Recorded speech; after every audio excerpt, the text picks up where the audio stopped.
सध्या राष्ट्रवादीच्या अंतर्गत गोटामध्ये बरीचशी खळबळ माजलेली आहे आणि या संदर्भातच बातचीत करण्यासाठी आपल्यासोबत राष्ट्रवादीचे नेते अनिल पाटील आहेत। अनिलजी, खरं तर एक पत्र व्हायरल झालं जे राष्ट्रीय कार्यकारिणीच्या संदर्भातलं पत्र होतं।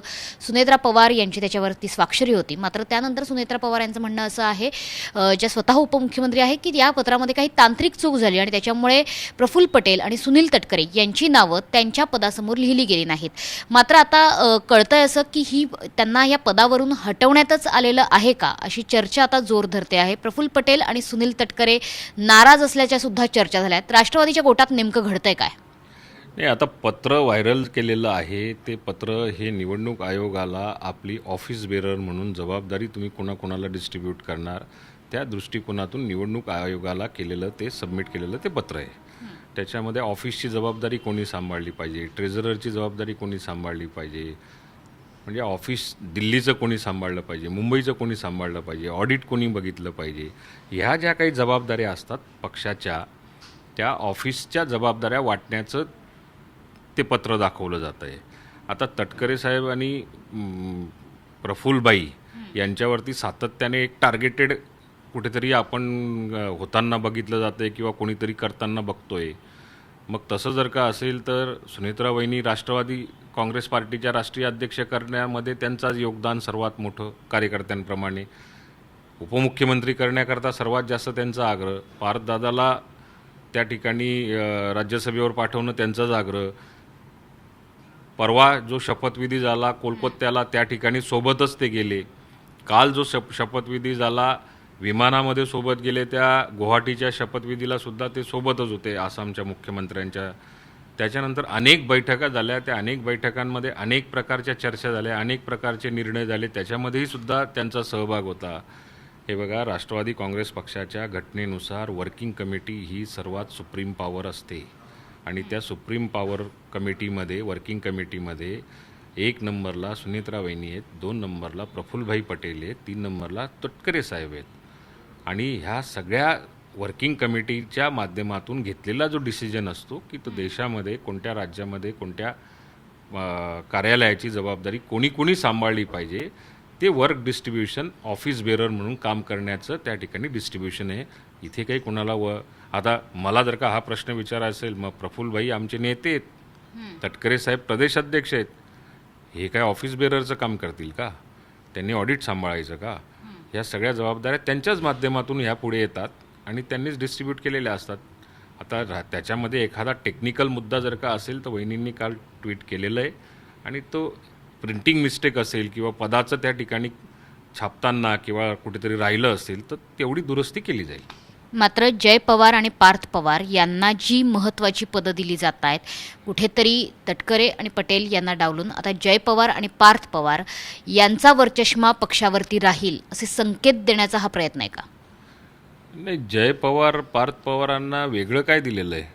उलट एखाद्या पक्षामध्ये आपण ज्यावेळेला वर्क डिस्ट्रीब्युशन करतो तर त्या वर्क डिस्ट्रीब्युशनमध्ये त्यांचा सक्रिय सहभाग वाढला पाहिजे, या दृष्टिकोनातून झालेला तो निर्णय आहे। वेगळी काय पॉवर दिलेली त्याच्यामध्ये? वेगळी पॉवर असण्याचं कारण नाही।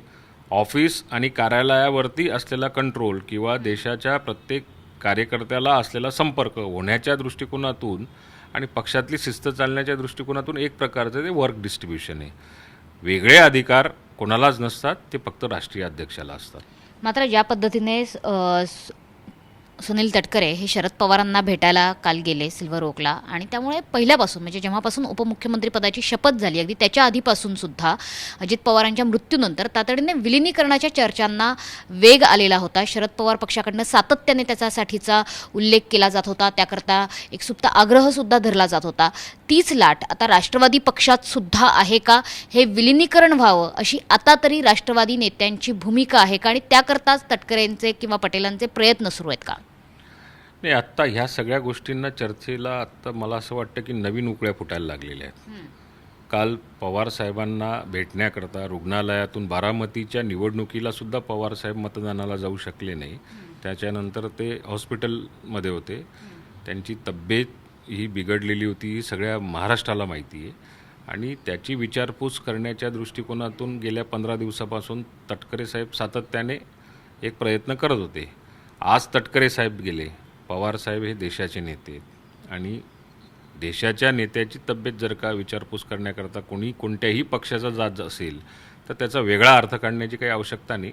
पवारसाहेबांना आज तटकरे साहेब भेटायला गेले, उद्या अनेक पक्षाचे नेतेसुद्धा त्या ठिकाणी येतील, याच्यात काही नवं असण्याचं काही कारण नाही. पण विलिनीकरणाच्या ज्या चर्चा आहेत त्यांना फुलस्टॉप आधीच मिळाला आहे असं म्हणायचं आहे तुम्हाला, की त्या चर्चा नव्याने सुरू होऊ शकतात? विलिनीकरणाचं आणि आता तब्येतीच्या विचारपूस होण्याचं काही कारणच नाही त्या ठिकाणी. काही चर्चा सध्या पुन्हा एकदा म्हणजे आता सरकार सेट झालेलं आहे, उपमुख्यमंत्री म्हणून सुनेत्रा पवारही बऱ्यापैकी स्थिरावलेल्या आहेत. अजित पवारांच्या मृत्यूच्या धक्क्यातून बऱ्यापैकी हळूहळू आपण सावरतोय. पुन्हा एकदा विलिनीकरणाच्या चर्चांना जर उकळ्या फुटत असतील तुमच्या म्हणण्यानुसार, तर तसे काही संकेत, तसे काही प्रयत्न आता केले जाऊ शकतात का? आणि पवार अभेद्य आहेत, अखंड आहेत अशा पद्धतीची स्टेटमेंट सुद्धा पवार कुटुंबियांकडनं केली गेली आहेत. नाही, पवार अखंड आहेत, अभेद्य आहेत, हे बारामतीच्या निवडणुकीमध्ये आपल्याला बघायला मिळालेलंच आहे. त्यामुळे विलिनीकरणाची जे काही अधिकार असतात ते आमच्या दृष्टिकोनातून ह्या पवार कुटुंबावरती अवलंबून आहे. सुनेत्रा वहिनी जो निर्णय घेतील तो अंतिम आमच्या सगळ्यांकरता असणार आहे. आत्ता विलिनीकरणाचा मुद्दा जो वारंवार जो केला जातो आहे, कोणीही कोणाला भेटायला गेलं की लगेच विलिनीकरणाचीच चर्चा होईल का? अन्य कुठल्या खाजगी चर्चा नसतात का किंवा इतर कुठल्या चर्चा नसतात का? विलिनीकरण करायचं म्हटलं तर मागेही मी एकदा बोललेलो आहे की पार तालुका अध्यक्षापासून तर राष्ट्रीय अध्यक्षांपर्यंत कोणाला कोणतं पद दिलं पाहिजे या सगळ्या गोष्टींची चर्चा होते. गेलं आणि लगेच विलिनीकरण 2 पत्र दिले की लगेच विलिनीकरण असं होत नसतं. त्याच्यासाठी अनेक बैठका असतात, अनेक पदाधिकारी, दोन्ही पक्षाचे पदाधिकारी एकमेकाशी चर्चा करतात.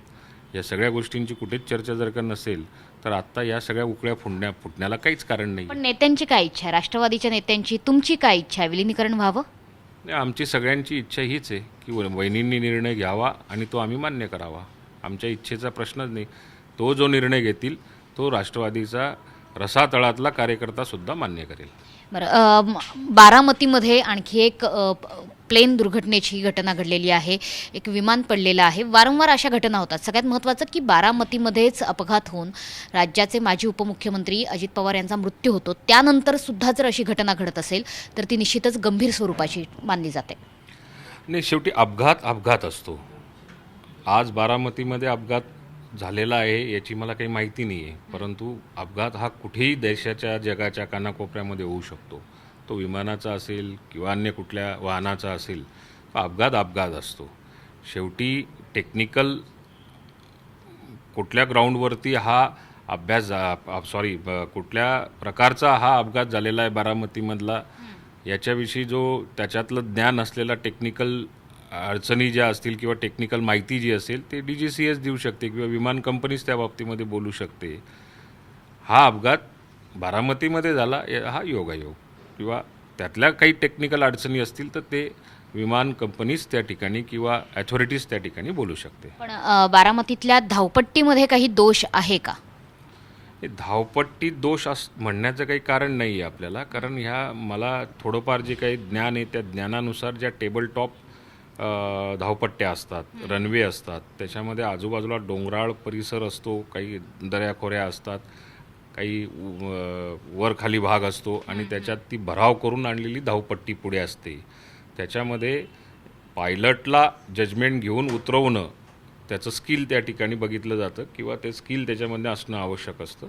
या टेबल टॉप धावपट्ट्या ज्या देशामध्ये 13-14 आहेत त्या ठिकाणी ह्या प्रकारच्या जागेच्या अडचणीच्या अभावी निर्माण झालेली जी धावपट्टी असते त्या ठिकाणी थोड्याफार या अडचणी येतात, पण त्याला पायलटच त्या ठिकाणी हुशार लागतो. पायलट प्रशिक्षित असणं गरजेचं आहे. विशेषतः बारामतीच्या धावपट्टीवर काही काम केलं पाहिजे असं वाटतंय का? कारण अर्थातच बारामती पवारांचा गड आहे.